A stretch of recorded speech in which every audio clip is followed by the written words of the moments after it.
even with our dog, I do it. I come home and I say to myself, okay, I have a boundary. I'm going to come home and I'm going to eat something before I take the dog out. The dog's been home alone for 30 minutes. Okay. That's it.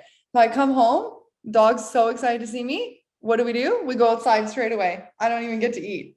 And it's like, why can't I just, do this for myself first and then we can take him out? I just want to be like the best mom for him. Do you like that about yourself though? That you put people first and you care about people and your dog baby and right? Like, Yeah. do you That's actually nice. do you like that or do you not like that about yourself? No, I do like that. Okay. So is that something that you really want to change? True. That's a very good point.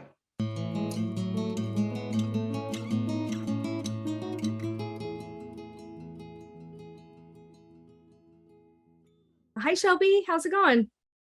Good. How are you doing? Good, thanks. Nice to see you this week. Nice to see you. Good. I wanted to check in with you about what was on your agenda to talk about today. I know we didn't get to some of the people pleasing stuff, and I think maybe setting boundaries that we had talked about. I think maybe in our first session, right? First second session. We didn't get to that last week, so I'm tracking if that's something that you wanted to talk about for today.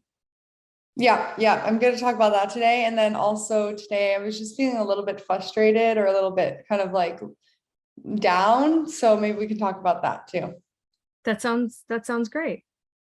Do you want to just jump into where you're at right now and we'll get to both of those things today? Yeah, let's do it. Yeah, I was just feeling a little bit frustrated today, a little bit like down on myself. I'm a designer for work and I was making one of the graphics for the journal. And I just like, it took me a little while to come up with a concept. And then I finally came up with a concept that I like. But then I was having a hard time putting it like my vision, making it happen. So I was just getting super frustrated and kind of getting down, like again, kind of the self-talk about like, why can't I do this? Why can't I do this? And I kind of tried to take a step back and it took me a little while to figure it out. But I was kept saying to myself, maybe you just haven't gotten it yet. Like you will get it soon. And literally after 10 minutes, I ended up getting it. So it's crazy to me that it's only like a 10-minute difference of me being impatient to just waiting 10 minutes and then me figuring out the solution or it coming together. I think what I figured out this year is that I don't really do well when I don't see progress in myself. So it could be design related, sport related, anything. I just really get down on myself and have a hard time like pushing forward if I'm not seeing any type of progress.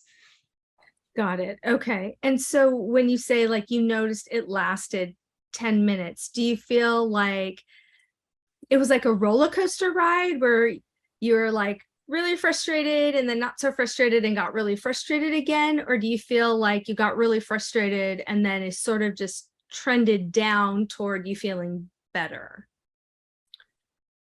No, yeah, it was probably more like the roller coaster. It was kind of like, okay, I'm getting more and more frustrated, more and more frustrated. Okay, I need to take a break for this because I'm not doing so well. And then I took like a few minutes and then I came back and within 10 minutes, I started to see progress. So then I started to feel better about it. But I was kind of getting down on myself like, oh, why can't you do this? Why can't you do this? Like. Got it. So you feel like that's some of the perfectionist piece that was coming in for you with you've used other examples of playing sports or wanting to get things right on the first try. So do you feel like it was perfectionism that was getting in your way? I feel like it's I just had it. Expectation. I Okay. feel like for some reason I just expect it to always work out, or I just expect that I should just always know what I'm doing. So I have to remind myself, like, wait a sec, you don't know what you're doing, all the time. And I asked my partner yesterday, I said, would you be able to do this without looking at it? And he goes, well, no, like I can't do that. And I thought to myself, oh, well, okay, well, that makes sense that I can't do it either. I've never done it before. So kind of putting into that someone else's perspective. Mhm. Um, But yeah, I think it's just expectation. Whenever I have an expectation that I should be able to do something and I'm not able to do it, like right now, I get frustrated. Got it. Okay, so it's that shoulda, woulda, coulda, negative thinking. That's that internal monologue Yeah, and then feeling like I'm not good enough.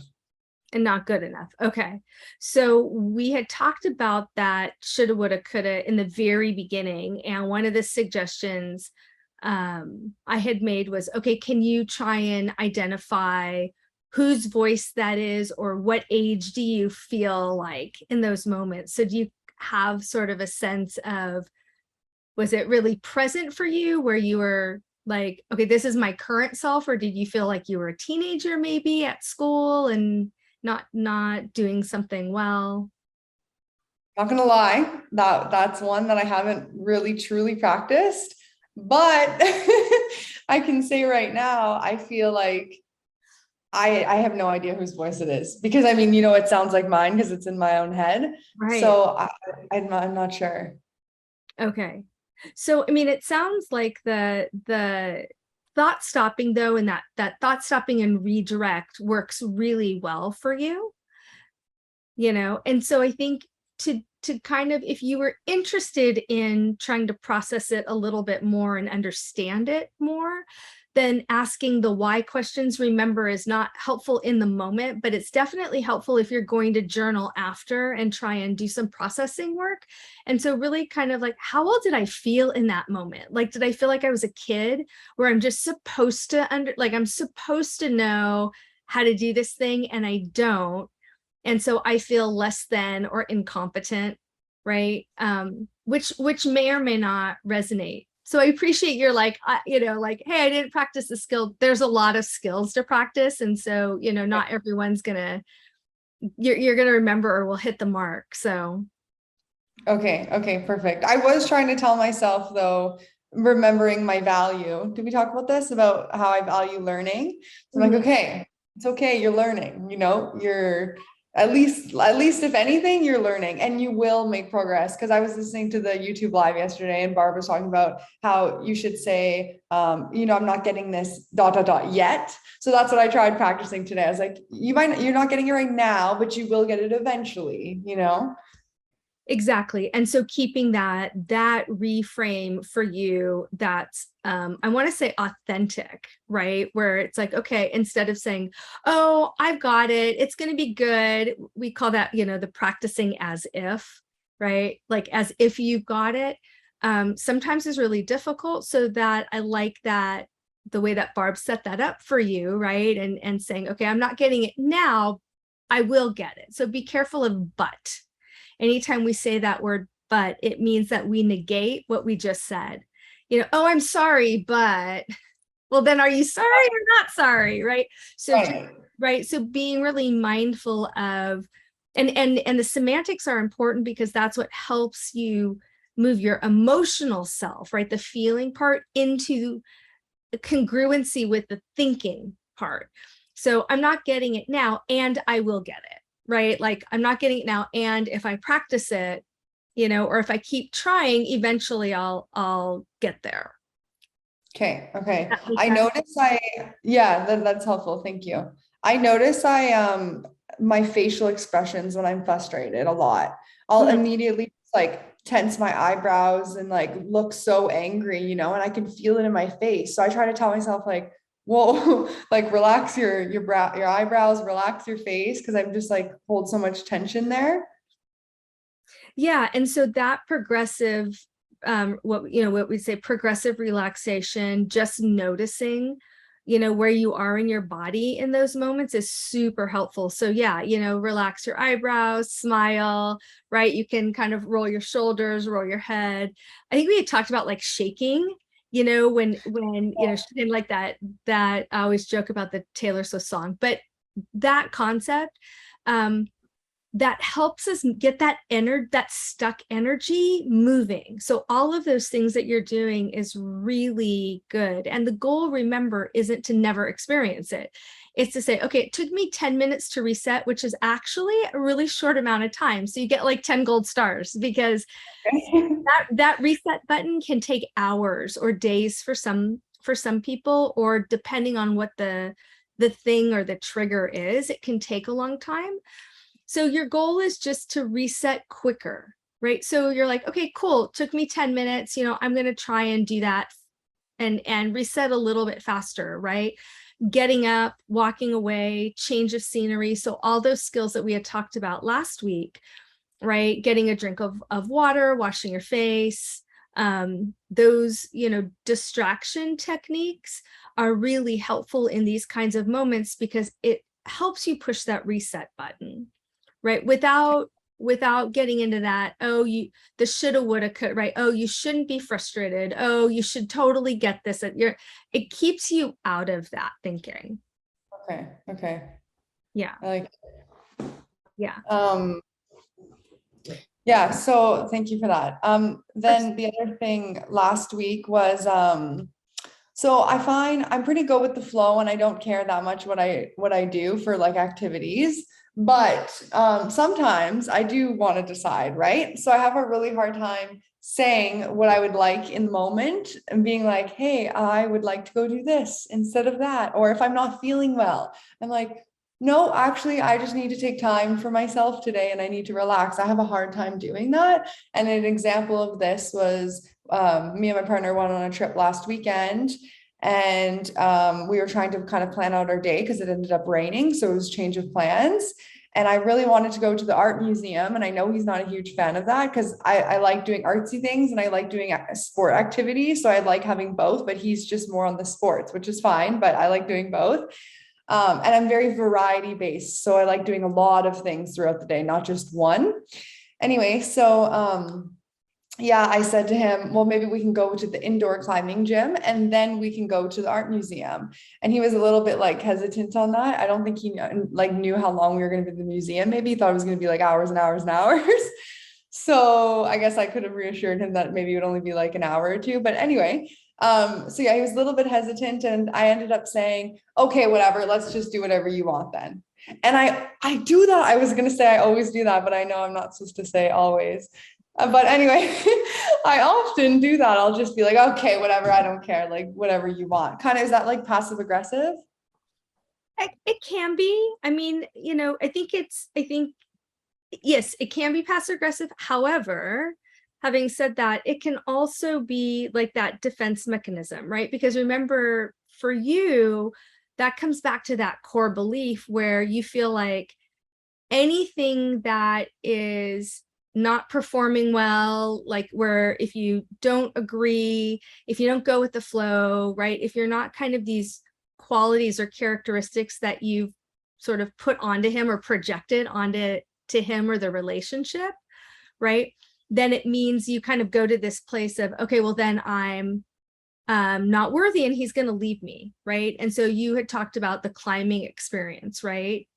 And so I think a lot of it's the same kind of mechanism. So it's like, well, if I want to do something he doesn't want to do, then, and I don't change my mind or I'm not flexible about it, then well, he'll just leave me. Yeah, no, actually, yeah, that's exactly how I feel. Okay. Interesting. So it's that same core belief, which is going to come up in a bunch of different scenarios. And so there's a couple different parts to this. So one is working with that core belief. Well, is that really true? I mean, if you said, honey, it's really important to me. So notice how I use I statements instead of you, that finger pointing, right? Is that you statement. So, honey, it's really important to me that I get to share something I love with you. And I'd really love to go to the art museum. Can we make time to do that? Right? Which isn't defensive. Like that's not saying you never take me that, you know what I mean? Like where you're putting them on the defensive, it's just saying, I would really like this. This is important to me. Can we please make time for that? And it sounds so simple, right? Like, oh, just do this thing and it all works out. The problem is it makes us feel vulnerable, right? And it also makes us feel like that if he says, no, I don't want to go, right? Then there's this level of rejection, Mm-hmm. That, I don't know if that resonates for you or Oh not. yeah, rejection's scary for sure. And not that he's ever rejected me, but well, another thing was he actually said, "No, we can go." And I was happy that I was able to express this part because in the past I wouldn't have been able to. But I told him like I'm feeling anxious because even though you said like we're going to go to the museum because we're not doing what you want to do, I'm having a really hard time letting go of that. Yeah. And he was like super reassuring and said, no, I'm okay to do like what we both want today and we have the full day, right? And I was still like, no, I'm having a hard time. We need to go do what you need, what like you want to do. And he was like, no, it's okay. Like take some deep breaths and we're gonna do both. But I had such a hard time letting it go because I just wanted to please him. Yeah. So the rejection piece you were afraid of. So what else do you think you were feeling in those moments where you're like, I want to go to the art museum? And he's like, meh. I'm just, I'm making up a story. I'm sure that's not what he said, but I'm making Yeah. something. Yeah, meh, okay. And they're like, never mind, forget it. And so that's when you start to feel that discomfort, right? Okay, so then where did it go from there? Like, did you come up with sort of this narrative in your head? Yeah, well, I didn't want him to be bored and I didn't want him like I just wanted to please him and like do what he wanted to do and and down the line like you're saying, I think at the end full end of it, it was like, well, if I don't do what you want to do, like you're going to leave me. Which Okay. is like not true, but that's what my story in my head makes up, right? Yeah. So that it's your, it's your brain kind of lending voice and feeling, right, into, I mean, voice and thought into what you're feeling is what I'm trying to say. So you're like feeling anxious and maybe a little bit rejected, maybe some of that abandonment stuff is coming up. And so you lend sort of this thought, right, or story to make sense of how you feel. Oh, okay. So that's what it's trying to do. That's what my brain's trying to do is make sense of how it's feeling. So it just starts making up stories. Yeah. I So did read that our brains love stories. our brain loves story, and it's when we feel things that we don't have any specific data point for, right? Like, for example, if you said, okay, well, there was this one time we went to the museum and we got in the car, and again, I'm making this story up, and right, Yeah. just for an example, right? And we get into the car and he's like, I never ever want to do that with you again. You would have a data point to say, well, now if I ask him to go to the museum with me, he's never going to want to go because he had such a terrible time. And there would be some truth around that, right? But you don't actually have any data. It's, Oh, interesting. he's not really into art. I know he's probably not super, super excited to go. I really want to go. So you're already starting off with this projection of the story. My brain's like filling in the pieces. Totally. So then he's like, yeah, okay. And again, I'm just making something up. I don't know how he responded, right? But again, he's like, yeah, okay, that's fine. You're like, oh, he wasn't super excited. Oh, he's not like, oh, honey, of course I like he's right. Because Right. he's not responding in the way that makes sense to you. You're like, oh, well, he's telling me he wants to go, but he really doesn't. And he's going to have a terrible time. And then it's going to be all my fault. And then he's going to leave me. Right? Yeah, Does that feel like that kind of makes sense? Or definitely. So I need to like make a better new story, right? yeah, so it's we call it, like, you can basically find the evidence, right, or test the story. And so it's like, you're like, hey, I'd really like to go to the art museum, and he's like, yeah, okay, instead of being like, that sounds great, Shelby. Right. He's like, yeah, okay. And you get that hit of, oh, he doesn't want to go, oh, this is going to be bad, right, oh, forget it, never mind. You can check the evidence by saying, I just use honey because it's an easy word for me to access, right? Whatever his full name, whatever you call it, right? But honey, I heard you say, yeah, meh. And I don't know if that's what you mean. Okay. You know, is it okay? Are you okay if we go for, 2 or 3 hours? Would that be acceptable? And if he's like, yes, then you really working on, okay, take a deep breath and doing that thought stopping, right? Stop. He said yes, right? Because it sounds like he would tell you no if he didn't want to go. It doesn't sound like he does stuff just to appease you. Right. Yeah. So if he's like, Shelby, I'm really not up for today, then, he'd give you a legitimate reason, Okay. right? It sounds like you have good communication with each Yeah. other. Yeah. So really just checking like, okay, well, I'm feeling uneasy with the answer. Is this true or not true? Okay. Okay. So asking for clarification, basically. Yeah, So I can get more facts and not make them up in my mind. exactly. Not fill in the blanks. And yeah. And using the I statement. So notice how I keep, like, a lot of times I'm somatic or body based, right? I feel everything. And so a lot of times just, I put my hand on my heart or on my chest. It helps me kind of ground myself. And it's like, I'm feeling this way. I recognize that may not be your experience, Okay. right? So it, instead of, well, you sounded like you didn't sound like you were really excited to go, and so now that's making me feel like that. Now you're off to an argument, right? Yeah, Okay. yeah. Okay. Perfect. So using those I statements to really get control of, this is what my reality is, and I'm checking in to see what your reality is. Okay. Okay. Got it. Thank you. Yeah, I think another thing I have a hard time with too is just like we communicate really well. But anytime we're even like a little bit off for anything, like even a little discussion, I just get in like anxiety about it because I need to just feel like perfect all the time, with everything. And so one of the things I do too is I find I have a hard time going to him physically when I'm like feeling this way. Like, say I really need a hug or something, I don't know how to ask for it, and I just kind of like run away and expect him to follow me. Like I'll just like go to the room, and if he doesn't come see me within like 5 minutes, I come out and I'm like, why didn't you come see me? And he's like, oh, like I just thought you wanted some space. And I was like, no, like, no, that's not what I wanted. So he's like, oh, why don't, like, then when we're good, he's like, why don't you start coming to me more? And I was like, I don't know. I just feel like I can't. I have a hard time with like being physical when I'm upset. But Mm-hmm. I want you to like chase me kind of when I'm upset. Yeah, Yeah. you want him. Yeah, you want him to read your mind, right? Yeah, basically. Yeah. So having the conversation when you're upset is really hard, is what I hear you saying, right? It's hard to ask him.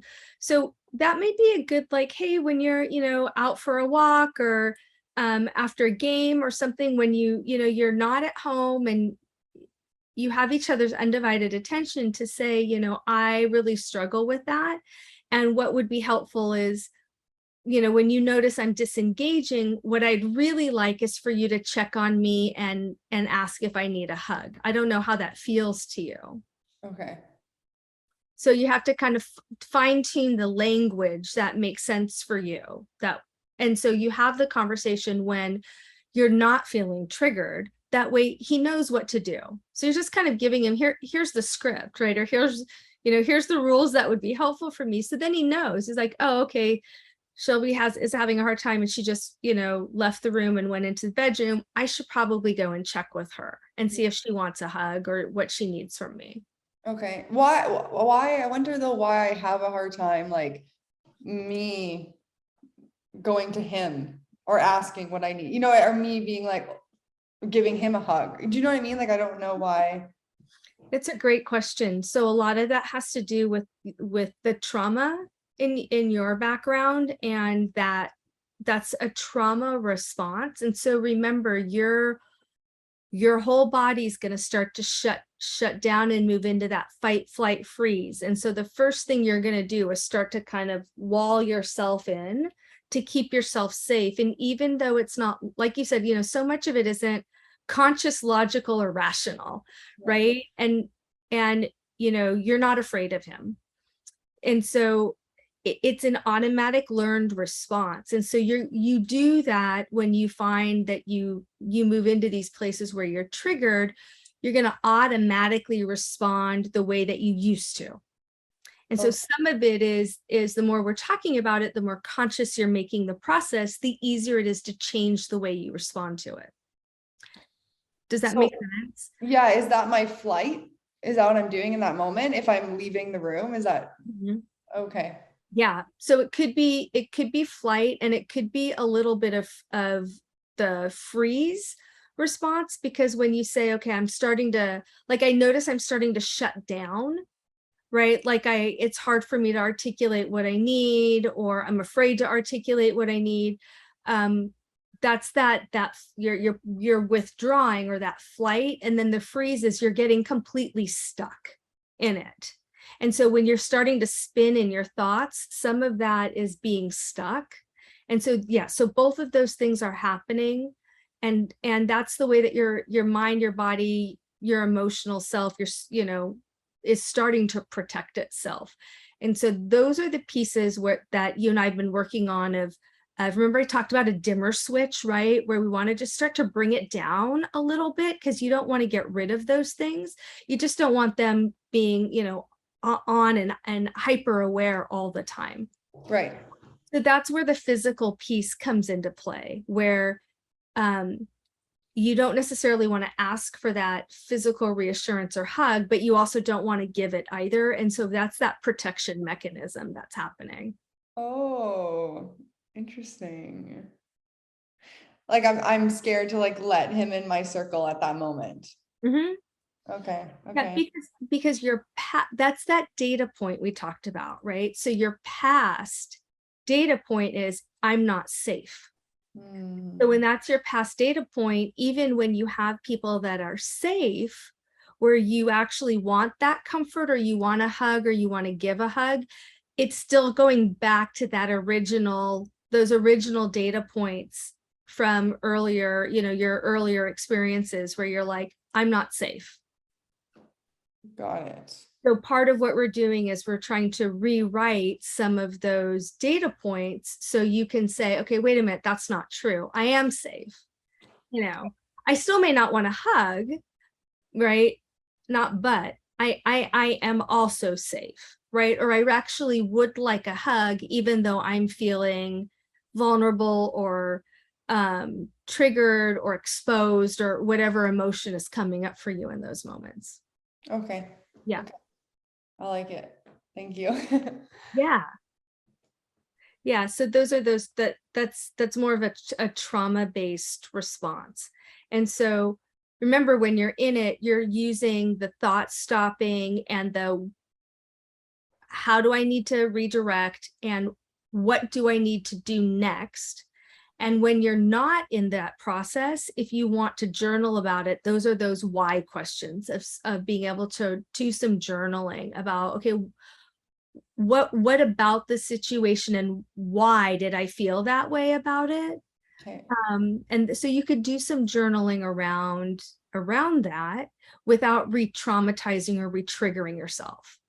Okay. Does that make sense? So when you're in the experience and you're starting to journal, there's that potential of having those feelings grow and sort of be re-triggering. When you're out of the experience and you're reflecting back, you have more control. And so the control gives you a safety mechanism where it doesn't throw you back into the experience. Does that make sense?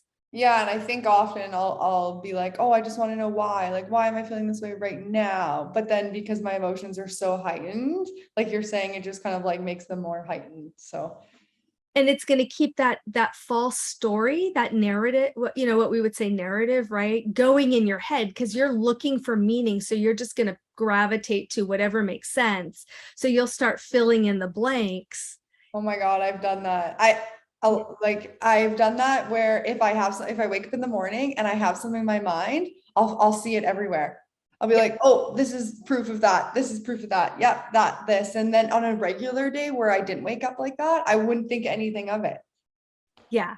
And so that's what's happening is you're trying to make, and it makes sense, right? That's what the human brain does, is we try to make meaning out of feelings and experiences, and even nonverbal experiences, like how we physically feel, we make meaning out of it. And so if we don't have any data to support it, it's not like we make stuff up. I don't mean it that way, but we fill in the blanks to make meaning out of it. Yeah. So that's part of what's happening. So for you, the trick is to stop it from happening first and then make meaning out of it later. Okay. Yeah. Okay, perfect. Yeah. Yeah, I feel like usually I have a ton of stuff to say, but because I've seen you a few days ago, I feel like nothing major has happened. I'm happy we got to talk about those two things. Yeah, no, this is good. I know we had talked a little bit about last week. You were saying, you wanted to kind of talk about the people pleasing. And so I think there's a lot there. We sort of touched on it a little bit. I think it's all interconnected. So if you can go back to those if then statements, right? If he doesn't want to go to the museum, then what does that say about me, right? And that may help you kind of get to where you're kind of struggling at some of these points, when you say it's really hard for me to ask for what I want. And so start with little things. So start with, and I know this sounds so silly, start with a movie, a TV show, dinner. Like, are you one where it's like, what do you want for dinner? You're like, I don't care. Yeah, literally. And with movies too, I'm so bad at picking movies. Literally, yesterday I picked a movie and it was not good all the time. So now I'm just like, please, can you pick the movie? Yeah, I am that kind of person. Yes. So start with the easier things, right? Where to, even if you like to go out and get a tea or a coffee on the weekend, right? Or start with you pick the place, right? Just little things that start helping you with the comfort level of picking things. And then if it doesn't go well, my guess is the two of you will have a good laugh about it, not necessarily a big argument. So I think what you're fearing is, we're going to have an argument. He's going to be upset. I'm going to disappoint him, and then he'll leave me. Because remember, it all goes back to this: if I do something that's wrong in any way because of the perfectionism, he's going to leave. So when he doesn't give you that response, and he's like, that was a terrible movie, Shelby, you're like, I know, I can never pick good ones, right? It becomes more of this inside joke than it is like, oh, it's because I'm not perfect. Okay. I actually think decision making in general, I have a very hard time with. And I was actually saying that we really need to make a decision making journal, because I feel like it would help me so much. I have a really hard time if I'm thinking about it and I contemplate it for so long. Like, this is with anything, I'm so scared to make the wrong decision. Again, I'm going to learn if I make the wrong one or the right one, probably more if I make the wrong one, but I'm so afraid of making the wrong decision. Yeah, no, I can resonate so much. In fact, I think I was telling you, I have stickies all over my office, and one of them is like this big one that I've had since grad school that says perfectly imperfect. And it's just, sometimes that has to be my go-to. And so really working with that narrative for yourself of, I'm not learning if I'm not making mistakes, right? And so the only way to learn and to grow as a human is to make mistakes. And so really working with that. So I joke, and again, in therapy in grad school, and then now I do this with my clients, I say I give myself 3 mistakes a day. And I know that sounds so silly. I make way more than 3 mistakes a day, but I'm like, okay, I've got 3. I can make 3. And then it kind of plays into my perfectionism a little bit. And I almost give myself permission. It's like, okay, I can still, work on not being perfect. even though I've made a couple of mistakes. And so figuring out what that looks like for you. And for me, the mantra is, can I look myself in the mirror at the end of the day and said, okay, it doesn't matter how bad I screwed up today. I did my best. And if I did my best, what else can I do other than tomorrow's a new day and I'll try it again. And I can hang my hat on that, right? Like I can go to sleep on that note.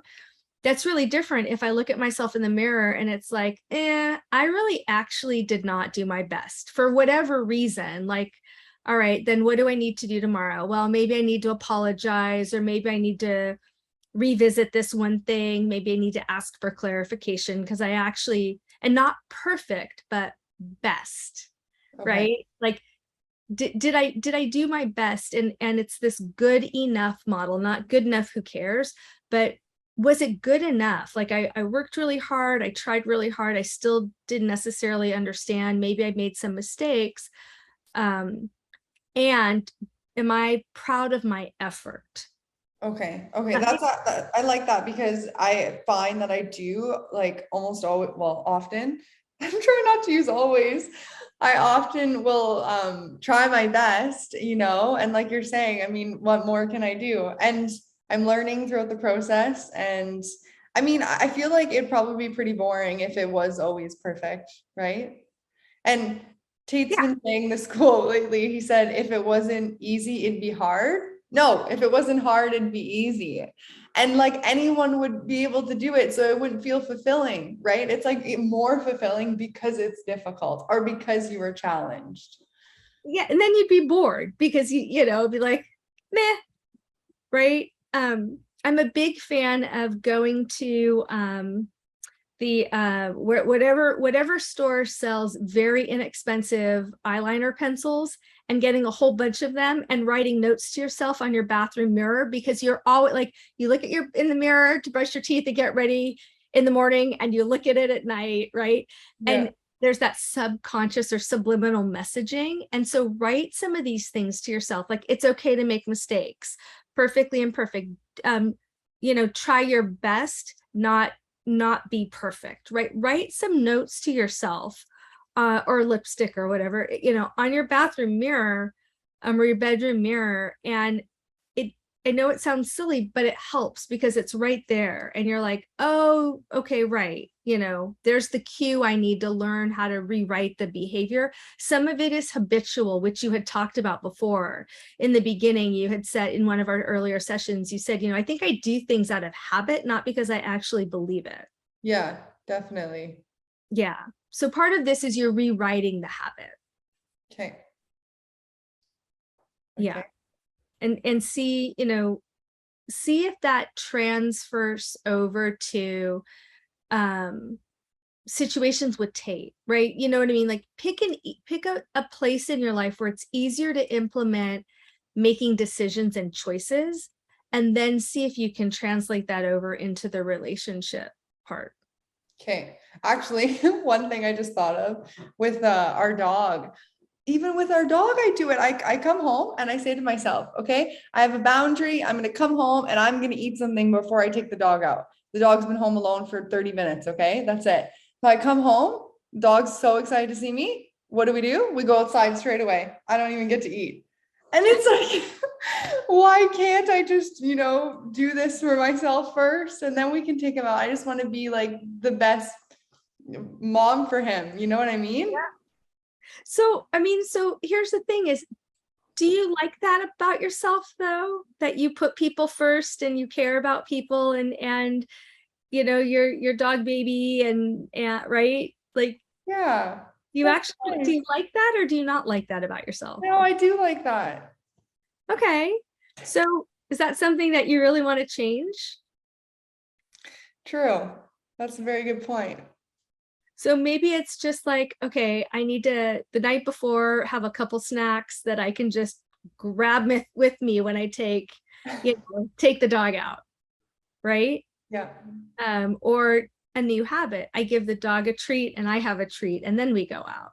Well, that's a good one. I like that. Okay. Wow. Yeah. I don't know why that made me kind of emotional there when you said that. Which part? The part where you said you like that, like yourself when you're like that. Yeah, because all the time you tell me how much you just, you really have a hard time liking yourself. Yeah, but I like that. It's so weird because it's like I love who I am and I love my life, but I always have that thing in the back of my mind where it's like, well, I could be better. Hmm. Yeah.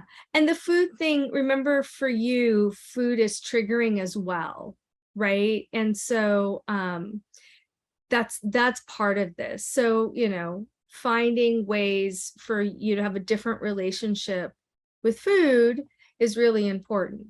So, like I said, dog gets a treat, you have a snack, and then you go out. So creating a new routine. Okay. Yeah. And I'm not feeling like crazy good today. And I'm wondering now that you mentioned that is yesterday and today I ate quite a bit of snacks. Not the ones that make me feel the best. So I'm wondering if that's a little bit why my mood is lower today. Yeah, could very well be. It's also our frustration tolerance goes down as well with, because all of those hormones happen in our gut. So we have a harder time dealing with um, adversity and stress, Mm, right? When we don't feel good. And so for you, we know that that's food related a lot yeah. of times. And I find when I'm feeling like low or frustrated, I get so irritable and like impatient. So I don't know if you have any tips on that, but today and yesterday, just everything was bugging me. Just like little noises, like people talking to me. I just was like, don't talk to me. I just want to be alone. So what makes you feel in those moments, what makes you feel better? Like maybe not even emotionally better, but physically better or more comfortable in your body. Um, a nap. Okay, what else? Give me the list. Um, doing something that I enjoy, like an activity or designing something or going for a walk, reading Okay, a book, okay, making like a good snack or dinner. okay.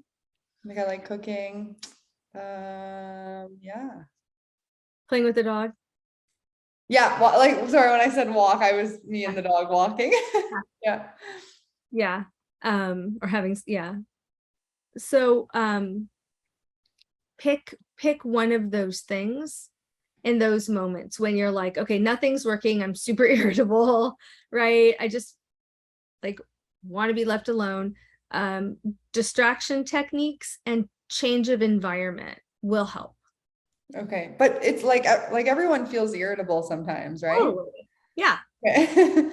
Yeah. Okay. So just for noticing that maybe part of your perfection narrative is you're not supposed to ever be irritable, frustrated, or angry.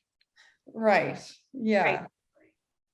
So is this some people, this is gender related, and so they'll say like good girls or good boys don't get angry. I don't know if that's like an early childhood message for you as far as feelings and emotions go that may not resonate. I don't think so, but it's like I don't know. I have a hard time remembering that far back.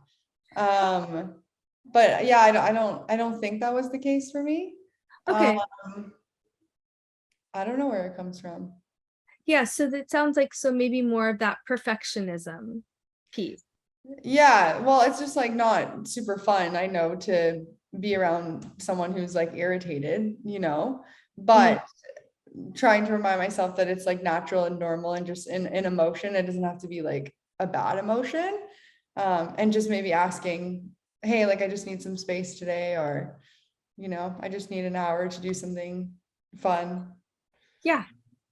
Yeah, and that's what, there's a ton of we've talked about this before, ton of apps that have progressive relaxation or mindfulness meditation, even a 2-minute thing like that, where get up, some yoga, some stretching, getting some ice water, just those little changes that are physical in nature help kind of bring you back into your body in a way where you're not activated with that irritation. And so Okay.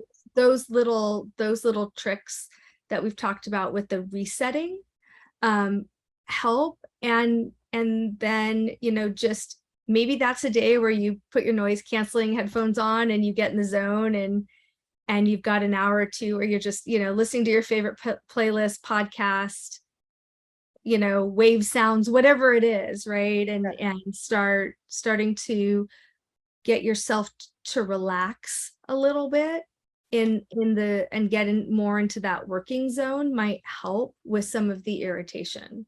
Okay. Right? I also think it's hormonal for me. Could Like I very noticed it's like certain times of the month that I feel this way, you know? So I think that definitely has something to do with it. So I think maybe if I could, I want to maybe start, I just thought of this tracking, you know, to see if it's like a common theme throughout the month. So then I can kind of prep myself a little bit better.